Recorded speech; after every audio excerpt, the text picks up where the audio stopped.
Hello student. BA first year economics या MA first year economics first semester जो भी है उसमें एक बहुत ही ज़्यादा इम्पोर्टेंट टॉपिक है मजदूरी निर्धारण के सिद्धांत, that means theory of determination of wages. किस तरह से जो है बेस तय होता है, किस तरह से मजदूरी दर का निर्धारण होता है, जो मजदूरों को मजदूरी दी जाती है, जो उनको दिहाड़ी दी जाती है, आखिर कैलकुलेट कैसे करते हैं, कौन सा तरीका है, उसके बारे में हम आज चर्चा करेंगे। लास्ट तक वीडियो को देखते रहिएगा, इजी लैंग्वेज में आपको सब कुछ समझ में आ जाएगा विद नोट्स, क्योंकि मैंने नोट्स खुद बनाया है बुक की हेल्प से, मेरे खुद है रिसर्च करके, क्योंकि टाइम लगता है। देन आपको इसमें कंप्लीट पैकेज मिल जाएगा। इसका मतलब मजदूरी निर्धारण सिद्धांत से रिलेटेड आपका कंफ्यूजन आज दूर हो जाएगा।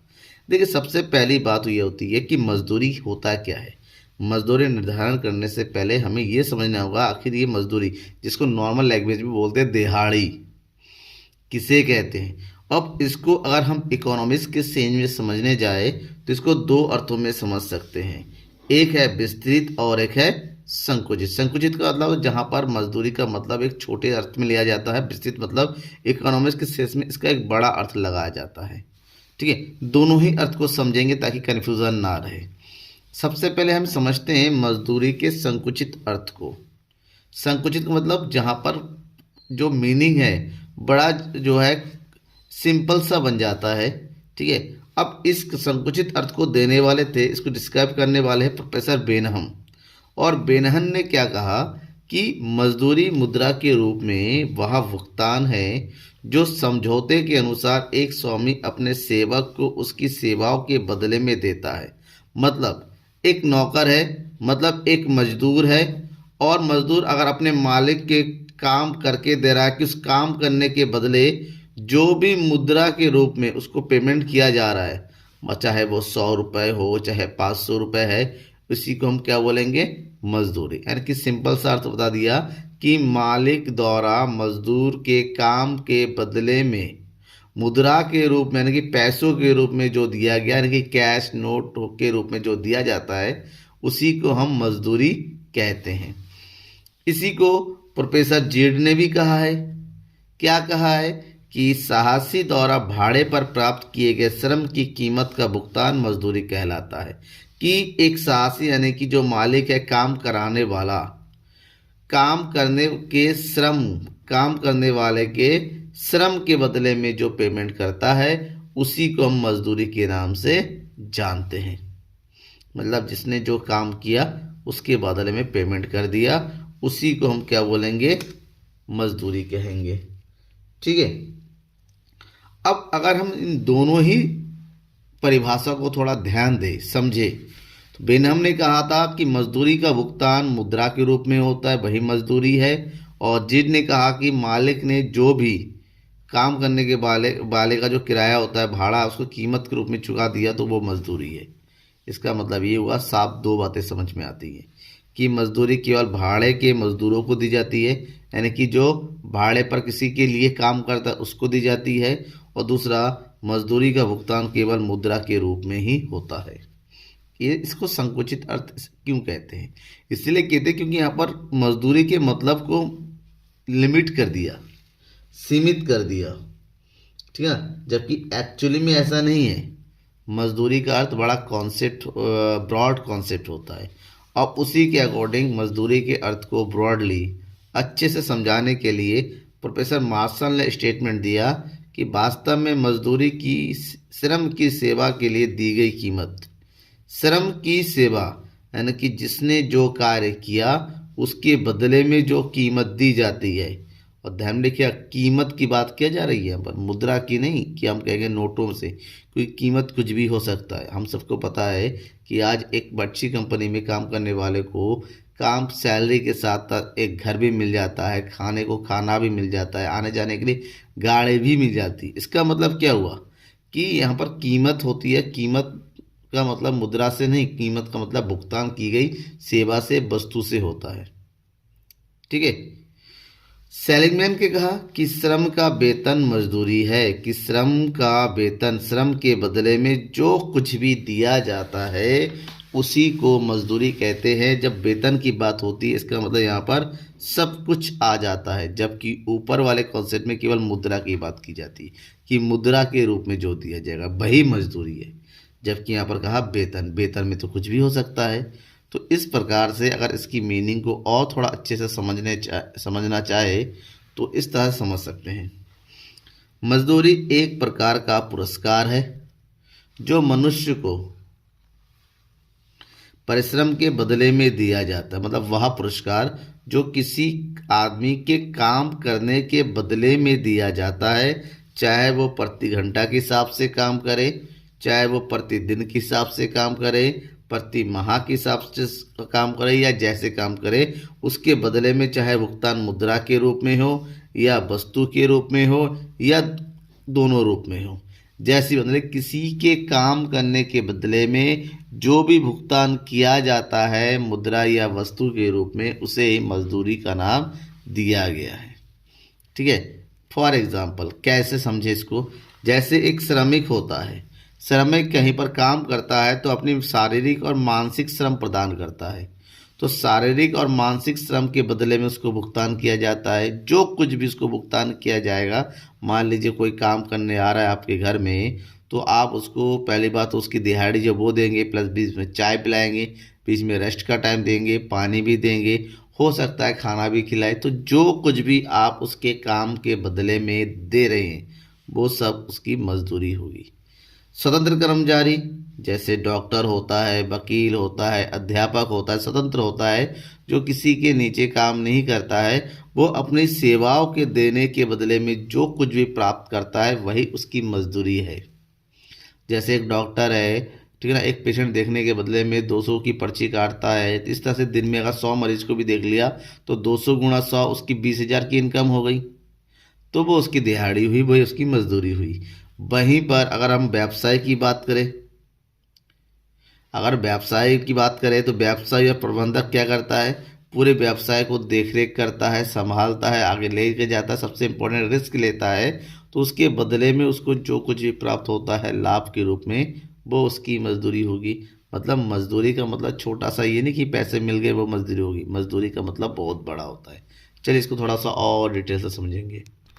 मजदूरी को और अच्छे से समझने जाए तो मजदूरी को दो प्रकार से समझ सकते हैं। मजदूरी दो प्रकार की होती हैं, मौद्रिक मजदूरी और वास्तविक मजदूरी, जिसको रियल वेजेस बोलते हैं और मौद्रिक को मनी वेजेस कहते हैं। क्या है ये समझिएगा, सिंपल कॉन्सेप्ट है, 2 लाइन में समझ में आ जाएगा। मौद्रिक मजदूरी किसे कहते हैं? मुद्रा के रूप में मिलने वाली मजदूरी, मतलब जब कोई मजदूर श्रम प्रदान करता है, काम करता है, उसके बदले में मुद्रा के रूप में जो भी पारिश्रमिक दिया जाता है उसे मौद्रिक मजदूरी कहा जाता है। जैसे एक मजदूर एक जगह पर 8 घंटे काम करता है और उसके बदले में उसको 10,000 रुपये की सैलरी दी जाती है, तो उसको मौद्रिक मजदूरी कहते हैं। ठीक है। जबकि वास्तविक मजदूरी क्या होती है? नगद मजदूरी की उस क्रय शक्ति से है जो वस्तु और सेवाओं को क्रय शक्ति कर सकती है, जिसमें नगद के अतिरिक्त प्राप्त अन्य भुगतान भी शामिल होते हैं। मतलब जब किसी श्रमिक को नगद के अलावा रहने के लिए मकान, खाने के लिए सस्ता राशन, फ्री चिकित्सा, बोनस आदि दिया जाता है, इन सब का जो टोटल होता है, जो वास्तव में उसे प्राप्त करता है, उसे हम वास्तविक मजदूरी कहते हैं, रियल वेजेस कहते हैं। और ये जो वास्तविक मजदूरी है ना, एक्चुअली में ये कई सारी चीज़ों से प्रभावित होती है। जैसे मुद्रा की क्रय शक्ति। मुद्रा की क्रय शक्ति का मतलब क्या हुआ? अगर मान लीजिए, ठीक है, जो मुद्रा की क्रय शक्ति है खरीदने की, मान लीजिए किसी पहले वो जो है 2 केजी आलू 50 रुपये में ख़रीदता था और आज के डेट में आई अगर 5 केजी आलू की कीमत 50 रुपये है, इसका मतलब होता है उसकी जो है वास्तविक आय बढ़ जाती है। यानी कि वस्तुओं के सस्ता होने का मतलब होता है वास्तविक आय में वृद्धि होना। अन्य सुविधाएं प्रदान करना, जैसे खाना देना, जैसे जो है रहने के लिए घर देना, आने जाने के लिए गाड़ी की सुविधा देना, इन सब चीज़ों से भी उसकी वास्तविक आय में वृद्धि होती है। अतिरिक्त आय प्राप्त करने के अन्य स्रोत, जैसे किसी कोई कर्मचारी कहीं पर काम करता है, उसकी सैलरी तो फिक्स होती है, उससे कहा जाता है अगर आपने बाहरी कोई काम किया, कोई एक्स्ट्रा वर्क किया, बदले में जो भी कमीशन बनता है वो आपको दिया जाएगा, तो उसकी वास्तविक आय बढ़ जाती है। कार्य का स्वभाव, कार्य का स्वभाव का मतलब होता है यदि काम बेमन का हो, थकान भरा हो या फिर डेंजर वाला हो जिससे ज़िंदगी को नुकसान पहुंच सकता है, ऐसे काम करने से वास्तविक आय कम हो जाती है। जबकि सरल काम जिसमें आराम होता है, इससे वास्तविक आय बढ़ जाती है। कार्य की नियमितता, कोई कार्य मान लीजिए आप महीने भर के हिसाब से करते हैं और कोई काम दिहाड़ी के हिसाब से करते हैं। अगर महीने में आपको जो है 25,000 की सैलरी मिल रही है और दिहाड़ी के हिसाब से आपको जो है 1,000 रुपये दिहाड़ी मिल रही है, ठीक है, तो दिखने में ये लगा कि महीने से हिसाब से दिहाड़ी ज़्यादा है। लेकिन ये सोचिए, ये 25,000 पूरे महीने के आपको मिलेंगे। हो सकता है बीच में 2 दिन छुट्टी पड़ जाए, काम ना हो, तो तब भी आपको 25,000 मिलेंगे। लेकिन दिहाड़ी के हिसाब से आपको उसी दिन की दिहाड़ी मिलेगी जब आप काम करेंगे।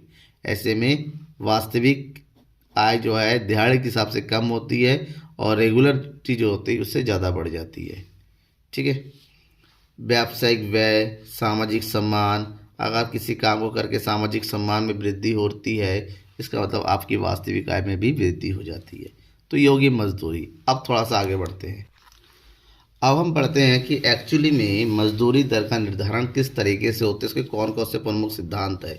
थ्योरीज ऑफ बेसिस किस तरह से तय होती है। पुराने टाइम से ही मजदूरी से निर्धारण के अलग अलग सिद्धांत प्रचलित है कि लोगों ने अलग अलग सिद्धांत अपनाए हैं, जिसमें सबसे पहला जो सिद्धांत है जो प्रचलित था वो है जीवन निर्वाह या मजदूरी का लौह सिद्धांत।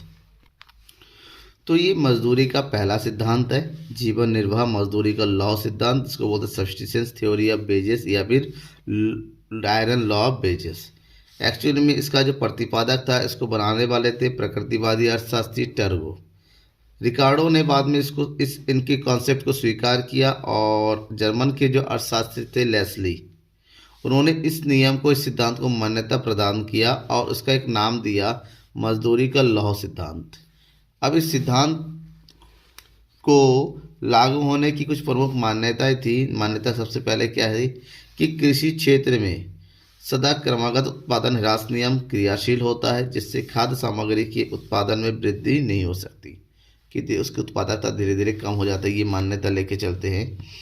जनसंख्या की प्रकृति सदा बढ़ने की रहती है, जनसंख्या हमेशा क्या होती है, बढ़ती रहती है, ये मान के चलता है। जनसंख्या के हिसाब से जो उत्पादन में वृद्धि नहीं होती है। दैट मीन्स इस सिद्धांत में क्या कहा गया है, मजदूरी का लौह सिद्धांत में, कि दीर्घकाल में श्रमिकों की मजदूरी ना तो जीवन निर्वाह स्तर से नीचे और ना ही उसके ऊपर हो सकती है, क्योंकि जीवन निर्वाह स्तर से नीचे मजदूरी होने पर श्रमिक अपना और अपने परिवार का पालन नहीं कर सकेगा। ध्यान भी रखिएगा, इस सिद्धांत के अनुसार ये कहा कि किसी भी मजदूर को केवल और केवल उसके जीवन निर्वाह के अकॉर्डिंग ही क्या दिया जाना चाहिए, मजदूरी दी जानी चाहिए। इतना मजदूरी दो ताकि वो अपने घर का, अपने घर वालों का पेट भर सके, उससे ज़्यादा देने की कोई ज़रूरत नहीं है, ठीक है। बाई चांस अगर जीवन निर्वाह स्तर से कम सैलरी उसकी दी जाती है तो ऐसे में उसकी जो वास्तविक आय है वो कम हो जाएगी और कम होने से उसके परिवारों का पेट नहीं भर सकेगा, जिससे श्रमिकों के अंदर उसकी मृत्यु दर कम हो जाएगी, अधिक हो जाएगी, बढ़ जाएगी।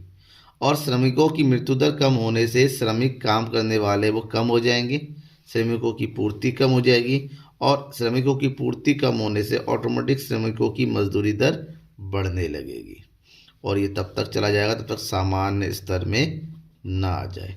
कहने का मतलब साफ है कि मजदूरी उस स्तर पर निर्धारित होती है जहाँ पर लोगों का जीवन आसानी से निर्वाह हो सके, उससे ज़्यादा नहीं देना है।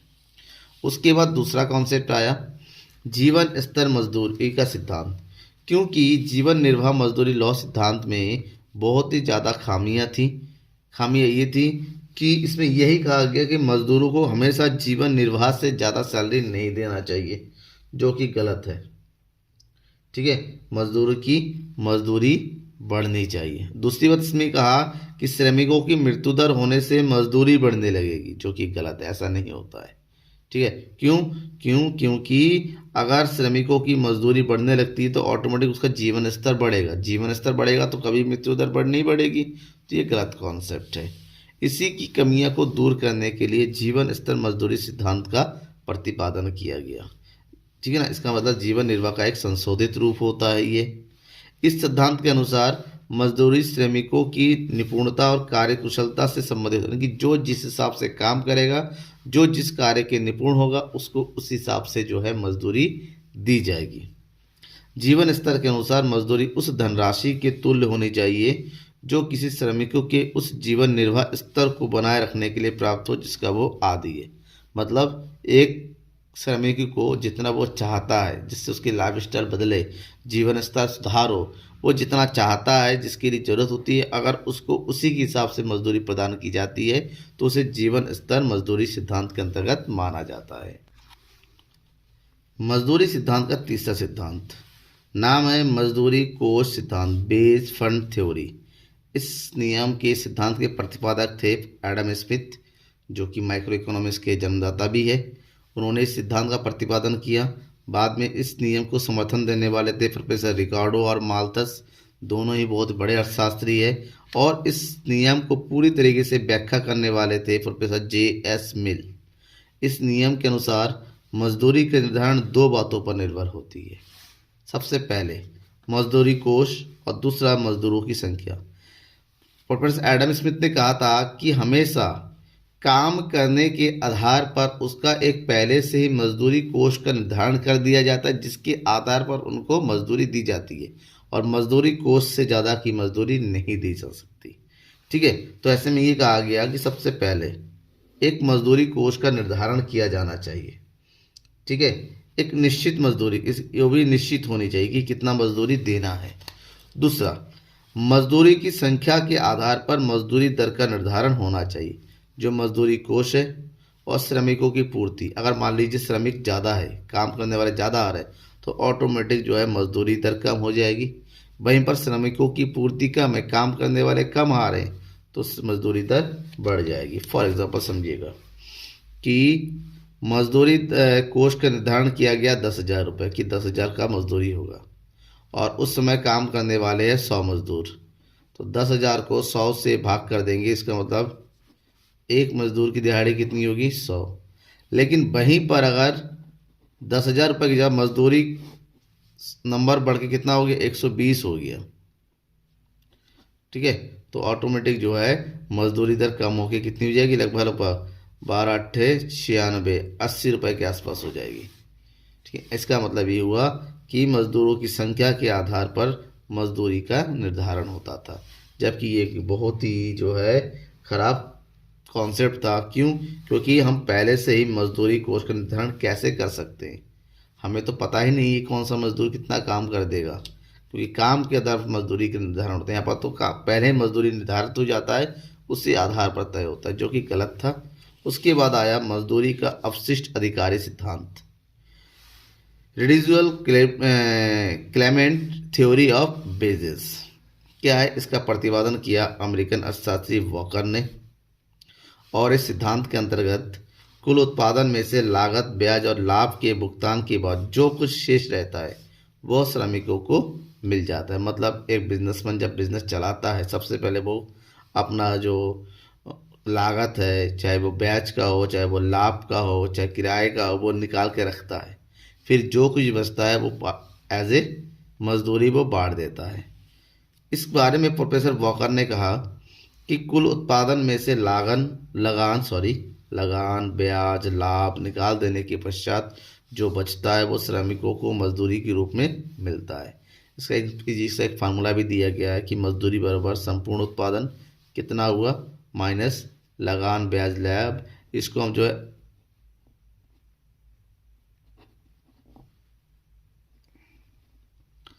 अधिशेष, परिचालन अधिशेष भी कह सकते हैं। यानी कि उत्पादन लागत में से परिचालन अधिशेष को घटाने के बाद जो कुछ भी बचेगा, ठीक है ना, मान लीजिए कि टोटल जो है उत्पादन 10,000 रुपये हुआ, जिसमें से जो है 4,000 रुपये का परिचालन अधिशेष है। इसका अंदर मजदूरों में 6,000 का जो है वितरण किया जाएगा। ठीक है, इसका एक फ़ायदा ये हुआ कि मजदूर जो है उत्पादन प्रक्रिया में मन से लगते हैं, क्योंकि उनको पता है जितना अधिक उत्पादकता बढ़ाएंगे उतनी ज़्यादा हमारी मजदूरी भी बढ़ती, इसमें उत्पादकता में अच्छी खासी वृद्धि हो जाती है। मजदूरी सिद्धांत का फिफ्थ सिद्धांत, मजदूरी का सीमांत उत्पादकता, marginal productivity theory of wages. इस सिद्धांत के प्रतिपादक थे, बहुत ही प्राचीन सिद्धांत है, बहुत पुराने समय से चला आ रहा है। 1833 में इसका प्रतिपादन हुआ था जर्मन अर्थशास्त्री बोन थूनन के अनुसार, और उन्होंने इसके बारे में अपनी एक पुस्तक लिखी जिसका नाम था आइसोलेटेड स्टेट। बाद में इसका विकास किया श्रीमती रॉबिन्सन और हिक्स ने, ठीक है ना, उनके अनुसार इसका विकास किया गया। और इसको विकास करने के साथ साथ इसके प्रतिपादक और भी लोग थे, जैसे बाद में हुआ बिग स्ट्रीट बाल्डस और जेबी क्लार्क ने। इस सिद्धांत के अनुसार क्या कहा गया? इस सिद्धांत के अनुसार मजदूरी श्रमिकों की सीमांत उत्पादकता के बराबर की प्रवृत्ति रखती है। मतलब मजदूरों की सीमांत उत्पादकता का मतलब क्या हुआ? सीधी सी बात है, यहाँ पर ध्यान में रखिएगा। इस सीमांत उत्पादकता का मतलब, मान लीजिए किसी भी फर्म में 10 मजदूर काम कर रहे हैं और 10 मजदूर काम करते हुए जो है कुल आय होती है 500 रुपये। वहीं पर एक मजदूर और हो गया और अब 11 मजदूर हो गए, ऐसे में लाभ बढ़ के हो गया 525 रुपये। इसका मतलब 25 रुपये क्या है? सीमांत उत्पादकता, जो 11वें मजदूर के आने से बढ़ी। इसका मतलब ये हुआ कि जिस हिसाब से मजदूर अपनी उत्पादकता प्रदान करेंगे, कुल उत्पादन में आय में वृद्धि करेंगे, उसी हिसाब से उनकी मजदूरी दर का निर्धारण होता है। सीमांत उत्पादकता मतलब समझ में ही आ गया होगा कि कुल आय में होने वाली वृद्धि जो श्रमिकों की एक अतिरिक्त इकाई की रोजगार लगाने से उत्पन्न होती है। जैसे जैसे उत्पादकता बढ़ती चली जाती है, उसी हिसाब से मजदूरों की मजदूरी दर में भी वृद्धि होती चली जाती है। ठीक है, तो इतने सारे होने के बाद इसमें कहीं ना कहीं कुछ ना कुछ खामियां थी, ठीक है ना। अब इसके बाद इन सब खामियों को दूर करते हुए आया आधुनिक सिद्धांत, मजदूरी निर्धारण का आधुनिक सिद्धांत। बेसिकली मैं आधुनिक सिद्धांत के बारे में और भी ज़्यादा डिटेल्स में एक और वीडियो लेके आऊँगा जिसमें आपको बताऊँगा। फिलहाल आज आपको इसमें एक सिंपल वे में बता देता हूँ कि आधुनिक सिद्धांत एक्चुअली में है क्या। प्राचीन अर्थशास्त्रियों के अनुसार श्रम का मूल्य हमेशा, प्राचीन गलत बोल गया, आधुनिक अर्थशास्त्रियों के अनुसार श्रम का मूल्य हमेशा श्रम की मांग और पूर्ति की शक्तियों के द्वारा निर्धारित होती है। यानी कि काम कराने वाले कितने हैं और काम करने वाले कितने, दोनों के बीच में आपसी तालमेल से मजदूरी दर का निर्धारण होता है, जिसमें बार्गेनिंग कहते हैं। जैसे आप कभी मजदूरी अड्डे पे गए हो, जिसको अड्डा बोलते हैं, वहाँ पर हम देखते हैं बहुत सारे मजदूर वहाँ पर खड़े रहते हैं। कुछ लोग मोटरसाइकिल में आते हैं, कार में आते हैं, ये लोग होते हैं मांग करने वाले। जो मजदूर खड़े हैं वो है पूर्ति। तो दोनों के बीच में बातचीत होती है। ये बंदा कहता है कि मैं 600 रुपये के हिसाब से जाऊँगा, ये बंदा नहीं 400। दोनों के बीच में एक रेट तय होता है, जिस रेट पे वो दोनों आपस में, इसका मतलब पूर्ति और मांग जिस जगह पर दोनों बराबर होंगे उससे पर हम क्या करते हैं, मजदूरी दर का निर्धारित करते हैं। अब थोड़ा आगे बढ़ते हैं। मजदूरी निर्धारण के दो बेसिक कॉन्सेप्ट है, पूर्ण प्रतियोगिता के अंतर्गत और अपूर्ण प्रतियोगिता के अंतर्गत। फिलहाल हम जो है पूर्ण प्रतियोगिता के अंतर्गत किस तरह से मजदूरी दर का निर्धारण करते हैं वो समझिए। जैसे कि मैंने अभी बताया कि मजदूरी दर उस बिंदु पर निर्धारित होती है जहां पर पूर्ण प्रतियोगिता में श्रम की कुल मांग और कुल पूर्ति हमेशा बराबर हो। दैट मीन्स एक ऐसा पॉइंट जहां पर श्रम की मांग और श्रम की पूर्ति दोनों आपस में क्या हो, बराबर हो। उस बिंदु पर जो है मजदूरी दर का निर्धारित होता है। कैसे समझिए, दो चीजें हैं, एक है श्रम की मांग और दूसरा क्या है, श्रम की पूर्ति। श्रम की मांग कौन करता है, उत्पादक फर्म के द्वारा या फिर किसके द्वारा, उद्योग के द्वारा। ठीक है, श्रम की मांग हमेशा इस बात पर निर्भर करती है कि वो कितना उत्पादन करता है। एक मजदूर की उत्पादकता क्या है, वो कितना उत्पादन कर सकता है, इस हिसाब से उसकी मांग। अगर कोई अच्छा काम कर देता है तो उसकी मांग हमेशा ज़्यादा होती है, और श्रमिकों की भुगतान उसकी उत्पादकता के आधार पर होती है। अगर उसका काम अच्छा है तो ऑटोमेटिक उसका भुगतान भी बढ़ जाएगा। ऐसे में इसका जो ग्राफ होता है ऊपर से नीचे की ओर ये गिरता हुआ होता है। ठीक है ना, ये हो गया बेस रेट अगर लेबर बहुत कम है, ठीक है ना, और ये हो गया बेस रेट 2 जब पूर्ति लेबर की नंबर ऑफ लेबर ज़्यादा हो जाता है। दूसरी तरफ होता है श्रम की पूर्ति। श्रम की पूर्ति कौन करता है, मजदूर खुद करते हैं। श्रमिकों की वह संख्या जो मजदूरों की विभिन्न दरों पर अपना श्रम बेचने के लिए तैयार होते हैं। जिस रेट पर श्रमिक काम करने के लिए तैयार होते हैं उसे श्रमिक की पूर्ति कहा जाता है, ठीक है ना। और एक श्रमिक हमेशा ये चाहता है कि उसके सेवाओं के बदले में कम से कम उसको इतनी मजदूरी जरूर मिले ताकि वो अपना और अपने परिवार का पेट पाल सके, जिसको हम जीवन निर्वाह कहते हैं। जीवन निर्वाह सीमांत त्याग होता है, क्योंकि वो अपने कष्ट, अपने समय को त्याग कर वो पैसा अर्जित करता है, जिसको मजदूरी की न्यूनतम सीमा भी कहा जाता है। निर्धारित होता है ठीक वैसे ही जैसे आपने निर्धारित किया था मूल्य का निर्धारण। ये हो गया श्रम की मांग, ठीक है, और ये हो गया श्रम की पूर्ति। जिस बिंदु पर दोनों बराबर होंगे उसी बिंदु पर बेस रेट तय होगा और उतने ही श्रम की मात्रा की पूर्ति और मांग की जाएगी, ठीक है। और मान लीजिए यहाँ पर श्रमिकों की मांग ज़्यादा हो गई, पूर्ति उतनी है, मतलब ये एक ऐसा पॉइंट है जहाँ पर 100 श्रमिक काम कर रहे थे और 100 के 100 को काम मिल गया। अब बाई चांस ये हो गया मांग और ये पूर्ति, अचानक मार्केट में मांग बढ़ गई, कोई काम होगा हुआ उसके लिए लोग मजदूरी की मांग करें, अल्पकाल में पूर्ति बढ़ती नहीं है। ऐसे में यहाँ पर क्या होता है ना, मांग ज़्यादा पूर्ति कम। जब मांग ज़्यादा होती है पूर्ति नहीं बढ़ती, ऐसे में मजदूरी दर का निर्धारण वृद्धि हो जाती है। वहीं पर अगर दूसरी जगह ये हो गया पूर्ति 100 है और उस दिन मांग केवल 80 मजदूरों की हुई तो मजदूरी दर ऑटोमेटिक क्या हो जाएगी, यहाँ पर कम हो जाएगी, ठीक है। ये सारा खेल बाजार में मांग और पूर्ति के द्वारा होता है, ठीक है। कैसा लगा आपको, समझ में आ गया, पॉइंट क्लियर हो गया तो ज़रूर बताइएगा, कमेंट कर दीजिएगा। और हाँ, अपने दोस्तों के बीच में शेयर भी जरूर कर दीजिए। कोई डाउट रह गया है तब भी कमेंट करके बताइएगा आपके क्या डाउट है, कौन सा पॉइंट समझ में नहीं आएगा, क्या समझना चाहते। थैंक यू एवरीवन, सब्सक्राइब करना बिल्कुल मत भूलिएगा। बाय।